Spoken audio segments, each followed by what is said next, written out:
you know your body better than anybody, right? You know your body better than, your coach is going to know what's going on internally, or a physical therapist or something like that. So at the end of the day, learning, and, it is a learned skill, learning how to differentiate different sensations, how to, oh man, this feels really hard today.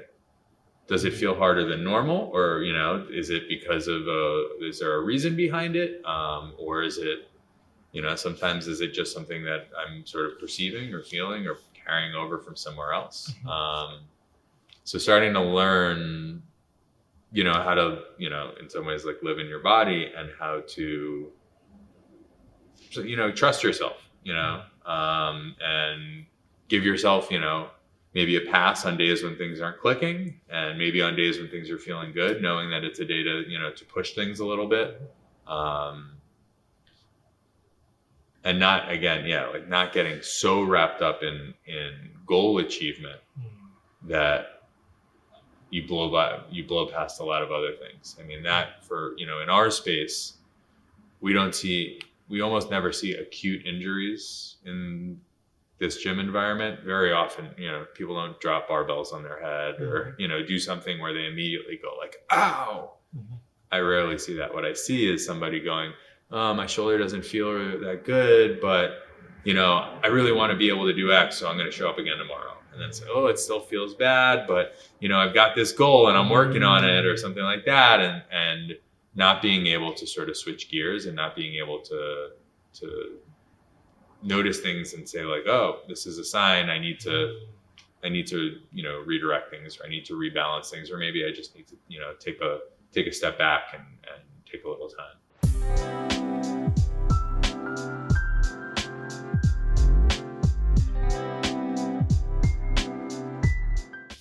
Hello guys, family, friends. My name is jjruescas. I am the host of the show Optimizandome, or Optimizing in English, where we invite guests, top performers from different industries, to learn from their stories, their habits, routines, and mostly their mindset. Today we're here in cold Austin for some reason, but we're having a good time. Our guest today is the owner of Lumos Fitness Collective, a functional movement gym here in Austin, Texas, that is helping people to shine their light in the nutritional aspect, in the movement aspect, but also in the consolidation of healthy habits. Let me introduce you to Noah Abbott. Hi. Nice to meet you again. Nice to meet you too, JJ. Thanks for having me on.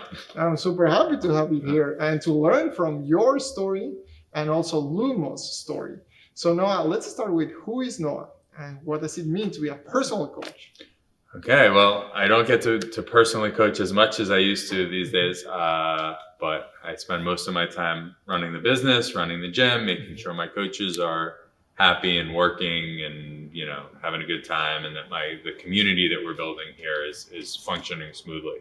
I coach a little bit. I still like to do that to stay connected to what we do. There have been times when I've coached almost not at all, and I start to feel disconnected. So I like to stay kind of in the mix of what we do. But before this, I was a full-time coach for a number of years in one of the biggest sort of functional movement gyms in New York City. Or actually, it's probably one of the bigger ones in the world.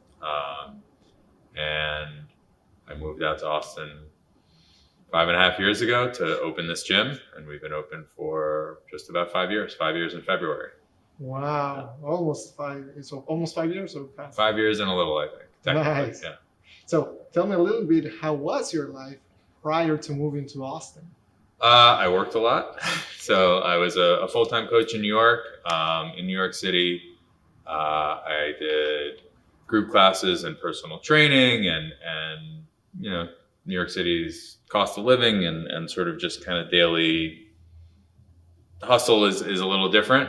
So I worked a lot. I coached a lot, lots of hours, always sort of building new workshops and things we were doing. And, part of it was fun, and I had celebrity clients and things like that. But it was just, from a lifestyle perspective, so much of my time was spent on the floor doing that. And I wanted something that was a little bit better sort of balance between the the academic and the business side and the, working in the field that I really liked working in, which is health and fitness. So this has been a nice balancing act. So for how long have you been incubating that idea in your family? I've been a gym rat since I was 10 or 11 years old. I played soccer growing up, football. And I was always the worst kid on the very good team. Right? So I could make a very good team, but I would be the last guy off the bench. So I always was into the idea of trying to squeeze out every little advantage. So once from, when I was like 12 years old, I started going to the gym, and I would just look at the strongest guy in the room and look what he was doing and do that, which is a very stupid way to train.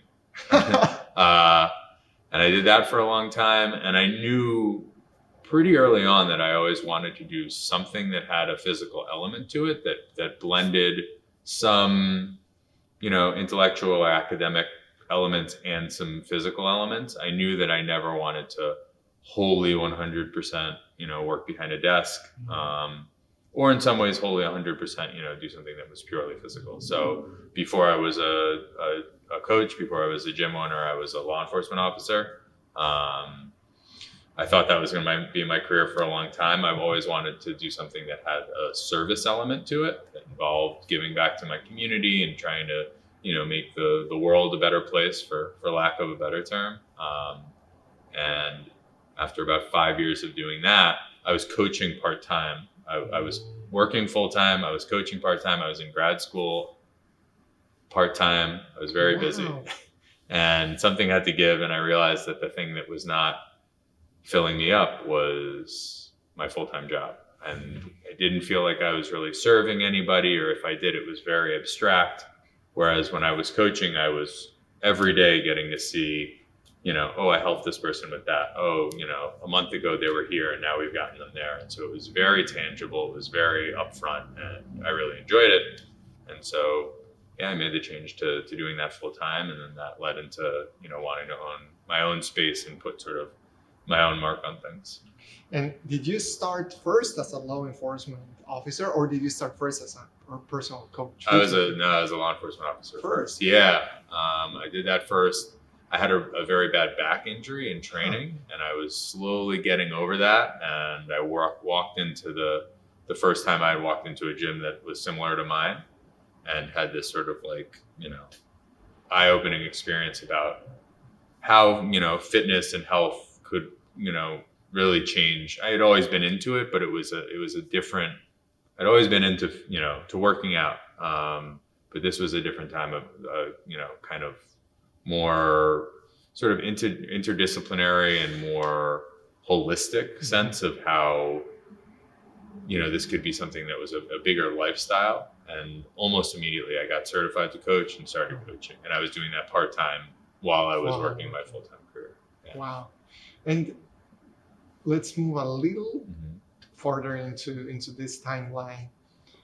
You realized that the law enforcement job that you had was not fulfilling. What was your thought process the moment that you decided, okay, that's it?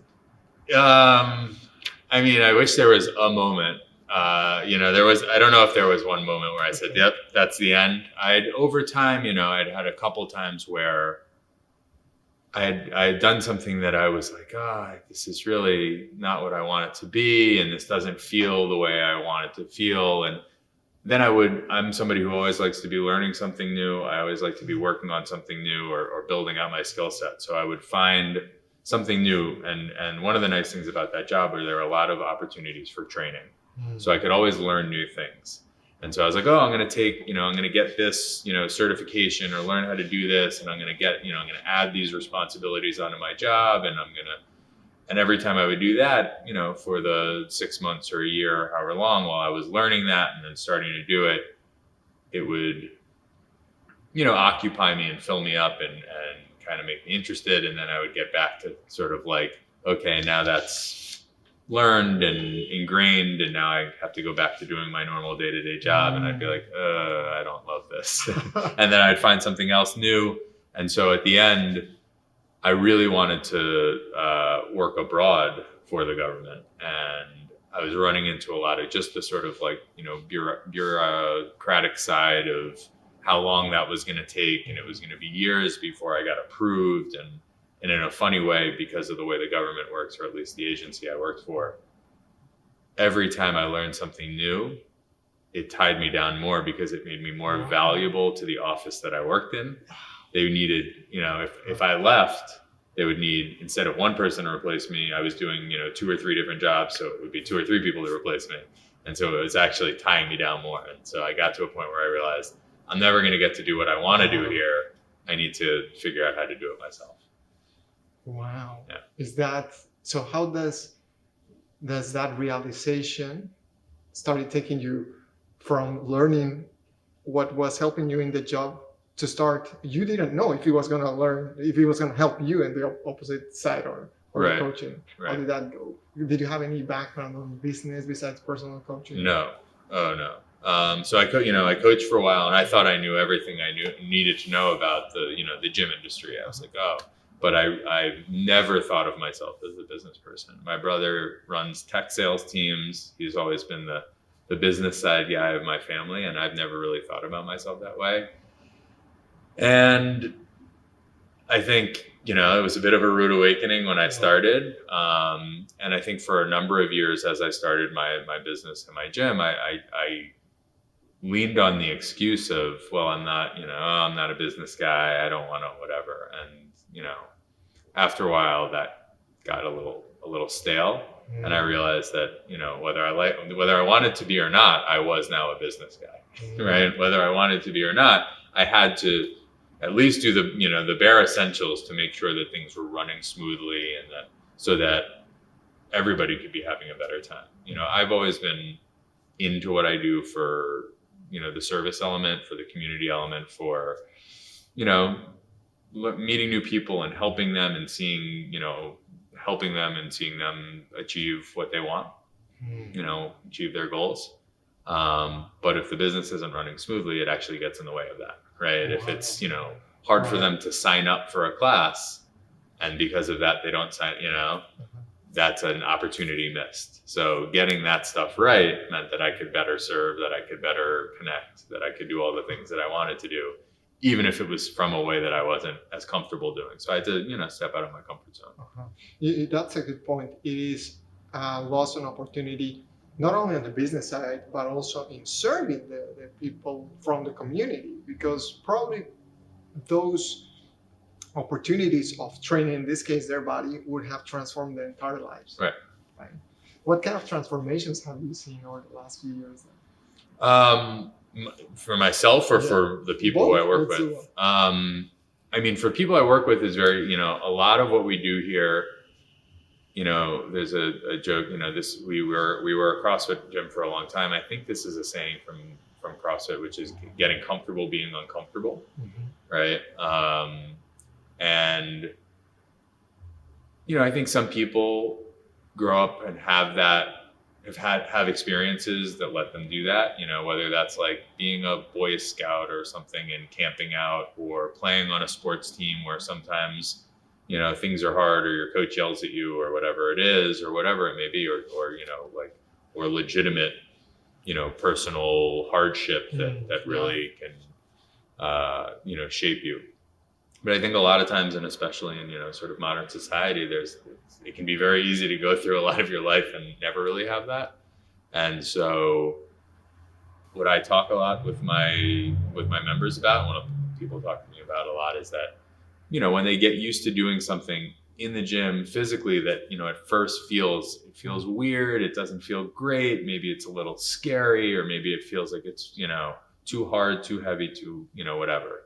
And over time, they're able to, you know, chip away at it, you know, break things down into smaller pieces and learn those pieces and integrate them back into a whole, that they have that carries over into their, you know, real life and their outside of the gym life, right? Or they have a project at work, or a conflict with a person, and they're able to sort of apply some of those same lessons of, okay, you know, let's just get through the next part, right? And then let's see how we feel, right? There's an old like Navy SEAL thing that they say, quit tomorrow, right? You're always allowed to quit, but you have to quit tomorrow. So you just keep pushing that quitting time off. I do that almost every time I work out. I say like, oh, I'm just going to do 10 minutes more and then I'm done. And then those 10 minutes go by and I go like, all right, 10 minutes more and then I'm really done. Or, I'm going to run to that next thing, or I'm going to finish this last little piece. And it seems like it shouldn't work, that you can almost fool yourself. So things like that, I think we teach a lot of that, a lot of resilience here.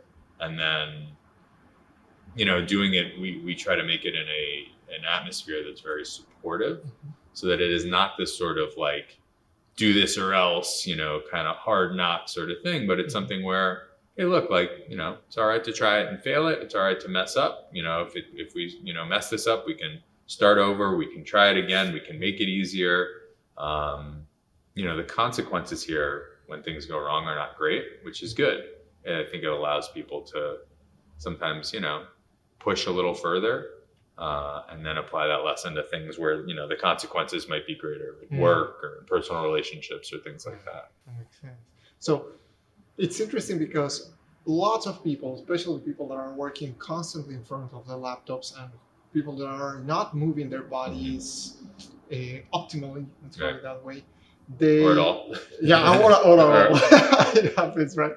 And what it happens is that they think that, oh my God, I have to go to a gym. It's like, I have to. And they just think about this, pushing and sweating, and my God. Right. But in the kind of realm that you work with in this functional movement arena, what is the difference between a traditional gym, let's say, with weights and all of that, compared to this other model? That's a good question. I mean, the biggest thing that I talk about with folks when they have that feeling of like, oh, I need to go to the gym, but I don't want to. I always say things shouldn't feel like homework, right? It shouldn't feel like you're doing homework. It shouldn't feel like you have a list of stuff like, oh, I got to do this and check it off, right? We have enough things in our day-to-day life, tasks lists or, work, agendas and things where it's like, here's the stuff I know I need to get through. So we always try to make everything we do here feel like there's an element of play to it. And I think that's something, even if I was, advising somebody on starting their own fitness practice, is like, make it in some way something you like, and make it in some way something that feels like you're playing, right? My favorite fitness writer is a guy named Dan John.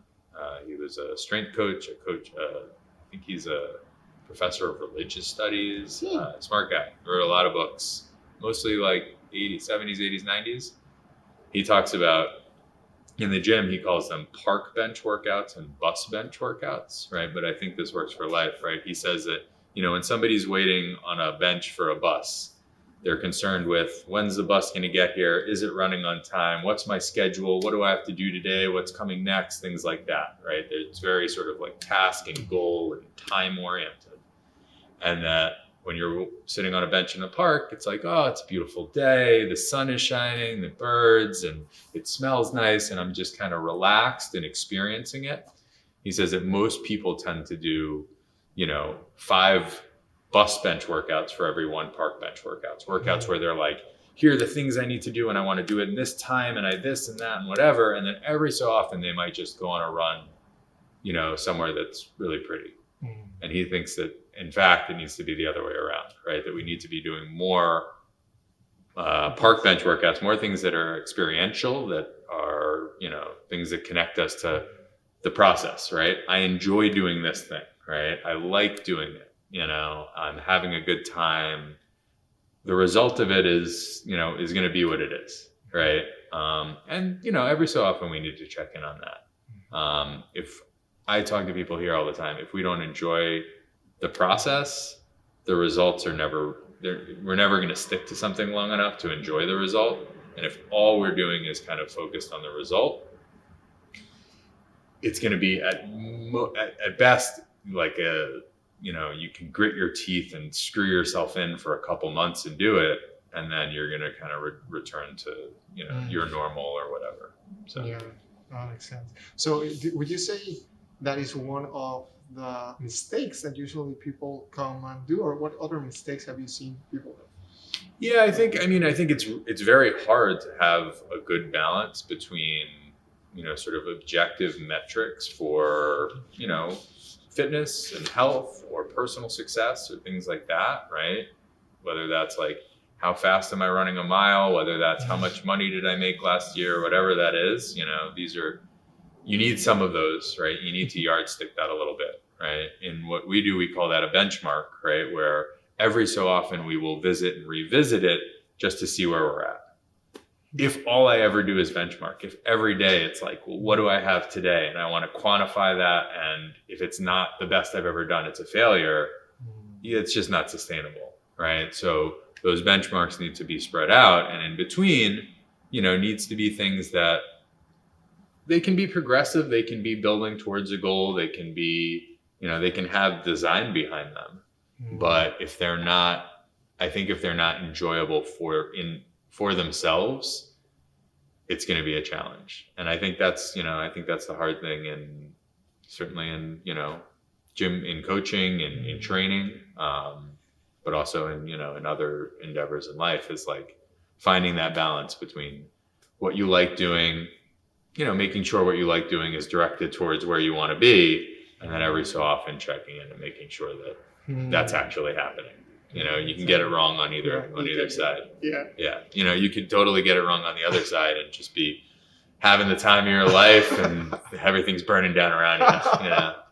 Yeah, I know what you mean. So having this kind of metrics or dashboard that we do not obsess with, but instead you say checking it at it once in a while. Yeah, once in a while. And that it's also, I think I always like, everybody knows that your body better than anybody, right? You know your body better than, your coach is going to know what's going on internally, or a physical therapist or something like that. So at the end of the day, learning, and, it is a learned skill, learning how to differentiate different sensations, how to, oh man, this feels really hard today.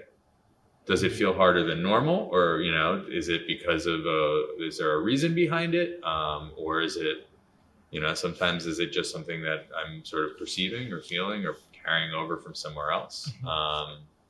So starting to learn how to in some ways like live in your body, and how to trust yourself, and give yourself maybe a pass on days when things aren't clicking, and maybe on days when things are feeling good, knowing that it's a day to, to push things a little bit. And not getting so wrapped up in goal achievement that you blow past a lot of other things. That for, in our space, we almost never see acute injuries in this gym environment. Very often, people don't drop barbells on their head, or, do something where they immediately go like, ow.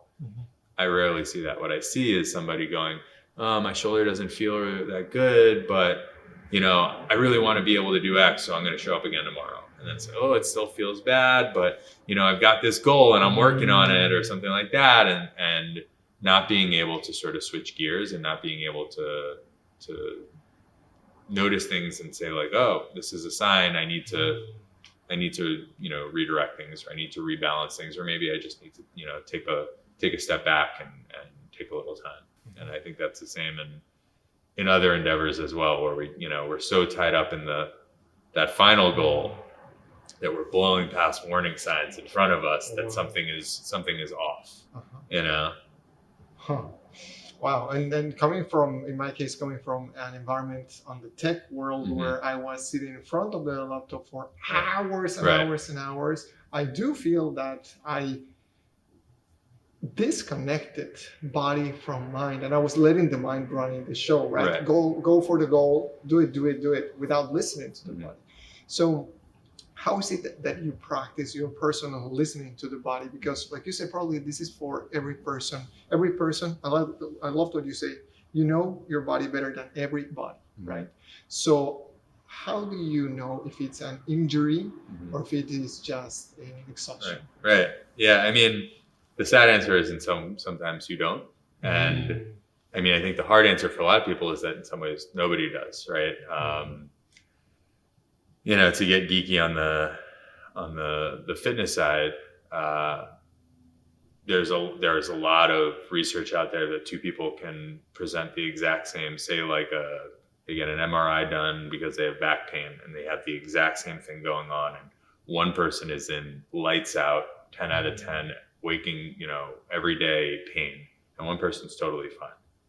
Structurally they have the exact same thing going on, but because we are complex and interconnected systems, one person it is ruining their life, and one person's like, no problem. So the big thing I talk to with my athletes, with my members a lot, is to be gentle to yourself, right? Is to, you only have one body.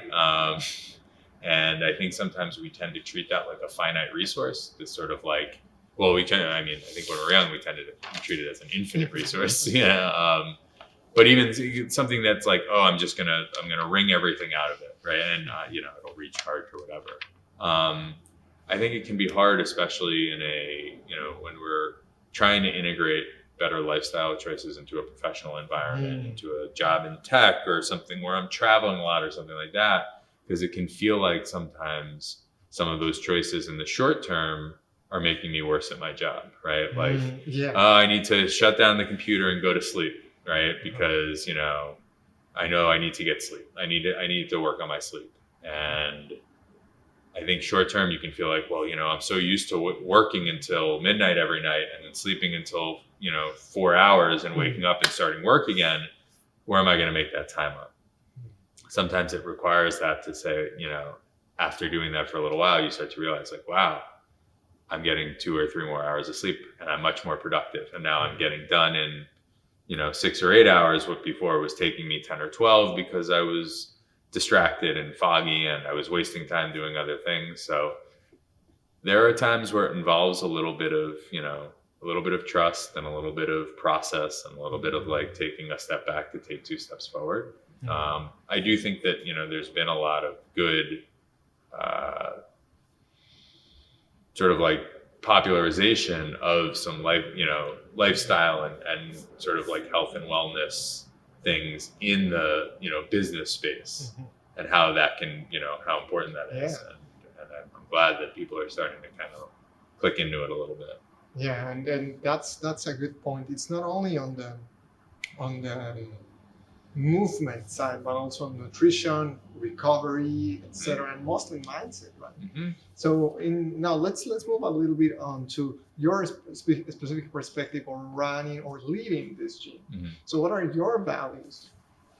I think about this a lot. I mean, for a long time I didn't think about this at all, and I don't not thinking about it intentionally didn't mean I didn't do it. It just I hadn't really like drawn it out or thought about it. My values all, and I think I've said a bunch of these words before, involve service and community and exploration and fun, right? So those are the things that I try to foster here, right? I try to foster a community of service. So whether that's coaches, coaching people and sort of giving them their knowledge, whether that's we do a lot of sort of internal things with members, whether it's like informal social stuff. Hey, we're all going out here. We run a number of sports teams through my gym that, play together and stuff like that. We have groups of people doing all sorts of crazy stuff together. We have 2 members who do meal swaps. They cook each other dinner a couple nights a week just so that they're eating something that they're not used to. So fostering that kind of like level of service and community has always been important. And then exploration and fun. Like I want this to be a space where people feel like there's always something new to learn. There's always something to work on. And that there's lots of opportunities for them to learn new things, play around with new things, not to just kind of come back and keep repeating the same thing over. I mean, to backtrack when we talked about before about that, like not feeling like homework. Right? Homework feels like, oh, I got to do the same thing over. Oh, every Monday I do this and every Wednesday I do this and, whatever, versus, oh, wow, I'm excited for next Monday because I'm working on this new thing and I'm trying to learn it. And it's a little challenging, but, that kind of mindset, that kind of sort of like joy of exploration, I think is important in life. It's important in health and fitness habits as well. Thank you. I like those ones. So it is Community Service Exploration Fund. Very similar to what I do actually. Yeah, cool. What is an experience, or have you experienced a failure in the past that was at the end a valuable lesson? Yeah, I mean, I've experienced, I would say, more than one failure that's been a valuable lesson. I think I've been lucky. I don't think I've experienced anything that's like abject, walls falling in, the debtors knocking on my door kind of thing. But, I try as best I can. I read this somewhere before. I think there's a book called Failure, right? I think it's just called Failure. And they talk about failure as like, you want ideally like failure, as an iterative process is a good thing. It's something that lets you, learn more. And they talk about it being non-catastrophic with short feedback loops, right? How do I set up failure so that if something happens, it's not the end of the world, and that I know as soon as possible that something is going wrong. There's definitely been times, I think in my business where I've realized like things are not running the right way. And I've done a lot of like learning on the fly. About a year ago, I grew up as like the kid who, when my parents would ask me what my homework was, I would be like, don't bother me. I'll take care of it. I don't want help. And in my life, I'm still working on this, right? I tend to be somebody who has a lot of trouble asking for help. Wow. I will very gladly do it myself, make it way harder than it needs to be, suffer, and part of it I like learning how things work. I don't want to hire an electrician. I want to figure out how to do it. That's just how I've always ticked. There's times where it becomes like a martyrdom process and not really helpful or sustainable. And so on the business side, last year I hired a business mentor, and paid a good amount of money, and it was the best decision I've ever made. I've operated this business as a sole proprietor. So I've never really had a team, certainly like an executive team. Right. And so having somebody to bounce ideas off of, to talk to say, hey, what do you think about this? And, 9 times out of 10, I say, hey, what do you think about this? And my mentor says, yeah, do it. Like, that's good. Do it. Whereas before I would have spent a month being like, I don't know, should I not? Is this a good idea? Is it not? And then obviously they're part of like a mentoring group that works with businesses like mine, and just getting some systemic and systems and things like tightened up and running the way that they need to was a big deal. So, before that, the business was, I wouldn't say failing, but it was certainly not clicking on all cylinders. It was kind of like maintaining, plateauing. I think in some ways I was, to use what I was talking about before, more in the the process than the destination. I was like, yeah, I like what I'm doing every day and this and that. And but it was flat in some ways. So that was good. I mean, leaving my, what I thought was going to be my career was, I didn't think of it as a failure, but it was certainly, or at least now I do, but in some ways, anytime you have something where your identity is tied up in it, you say like, I am this person, I work in this industry, or this is who I am, and whatever. And you have a realization that like, that's not going to, that's going to change, or that needs to change. It can be a challenge. And, can take some getting used to, about what are you going to do after that, I think that was something where I thought I could take something, this big monolithic thing, and bend it towards what I wanted to do and what I wanted to get out of it and the impact I wanted to put on it. And I think, over time I realized that it wasn't going to be the case. And really, I think, in that failure, the bright spot was that I learned that, it's better to realize that as early as possible and get out while you're ahead. I was at that kind of inflection point of like, am I going to do this for the rest of my life or not? Right. I think I mentioned this before, right? in 4-hour work week. Right. There's a part where he's talking about like, as an exercise, he says, if you lost your job tomorrow, would you be okay? And for me, that was this big eye opener. I was like, yeah, I would, I could, it would not, I would still be me. I would still have my values and my sense of what's important and the things I know and the things I've learned. And I could take that and do something else with that.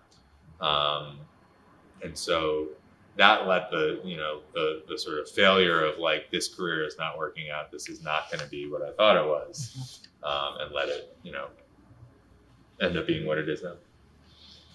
Wow.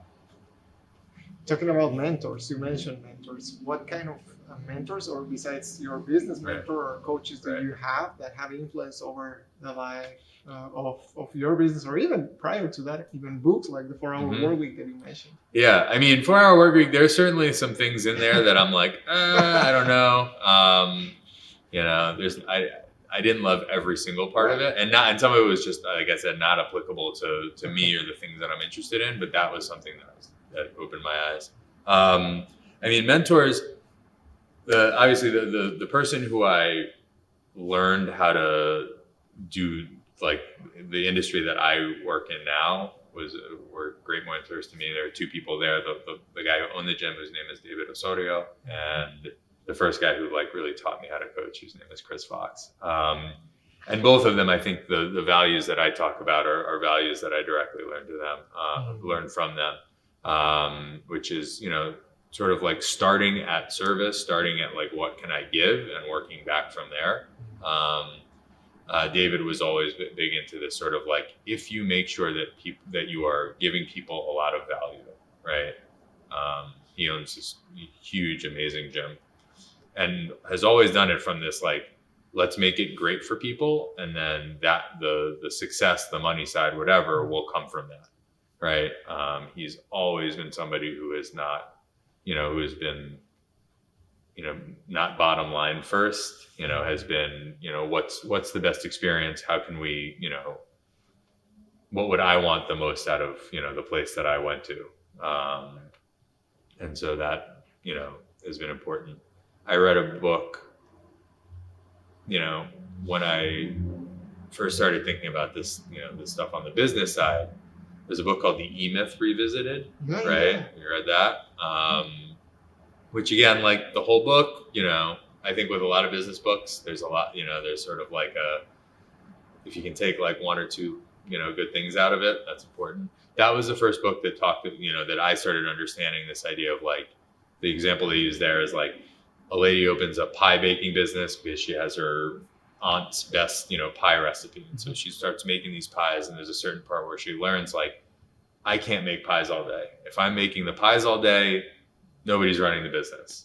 I need to teach somebody how to make the pies and do it part-time and work on the business. And that's the whole idea in that book, is this idea of like evolution of, somebody from from working on something to owning it to whatever, is this evolution of like realizing where your time is best spent and optimizing that, right? And figuring out how to optimize it. For somebody who does not do a good job of asking for help, that can be really hard, because in a perfect world, I would fix everything that breaks at my gym. I would coach all the classes. I would, and I would go crazy, right? So I've had to figure out how to do that. And that's actually the basis of a lot of the company that I do mentorship with, which is called Two Brain Business. They talk a lot about that. He has it as phases in a small business owner's development that he calls founder, farmer, tinker, thief, I think is what he calls. And it's the sort of like evolution from somebody who is doing everything to pulling back from that. And, I think that's important. At the same time, I think especially when you're doing something you love, you do have to realize like, what are the things that I love about this, right? And what do I want my day-to-day to look like? What aligns with my values? So for me, I at some point was not coaching any classes, right? I got into this to coach. I love movement. I love working with people. I love picking apart things one-on-one with somebody, I love that. And there was a part where I wasn't doing that at all. I was doing scheduling and making sure my staff was this and payroll and whatever. And I realized like I need to coach a little bit, it's just good for the gym in general, but it also, that's why I started doing this. That's what I really love about this stuff. And if I don't do that, everything else feels like a chore. I don't need to do it every class. Right. I don't need to do it, 10 hours a day, a little here or there. So I think sometimes you have to pick your shots. You have to figure out like, what are the things that you love about what you do? Whether that's a movement practice, whether that's work, whatever it is. Wow. Thank you. We're getting to the end. We have a few last questions, which are, one of them is, what is something that you unlearned in recent years? I mean, I think I talked about it a little bit. I'm still unlearning it, is about asking for help, right? I think I was raised in, the environment I was raised in, and certainly I think this stems in some ways for like some of, I think everybody, it's like the way your parents were, the way their parents were, and so on and whatever, was, to have this environment of like, don't ask for help, do it yourself. The greatest value is that like, you don't need it, you don't need anybody, that, you're independent, you can do whatever it takes. And I think there are times where that is very important. It is important that you can, stand on your own 2 feet and do that kind of stuff. I think sometimes people think that asking for help with something is a sign of like weakness. And in some sense, it is a sign of vulnerability, right? You have to say like, there is this thing that is maybe not beyond my capacity to do, but it is, it is either enough of a challenge or going to be enough of a time commitment or whatever, that somebody else has expertise in, that by bringing somebody else in with you and along with you, it's going to be that much better. I mentioned my brother before. He's a very successful guy. He works in tech, and I joked around before that I would always say, "Don't help me with my homework. I got it." Whatever. He would be like, "Hey, Dad, I'm having trouble with this math problem. Can you look at it?" And the next thing you would see was my brother would be playing video games. My dad would be doing his math homework for him. And so somewhere in the middle there, so I'm still unlearning, how to, the sort of reflexive thing of like, I can do it. I don't need any help. And sort of just trying to pick my shots a little better. Right. I talk sometimes about like, you have the things that you don't know how to do and the things you know how to do. You have the things that you hate doing and you love doing. Right.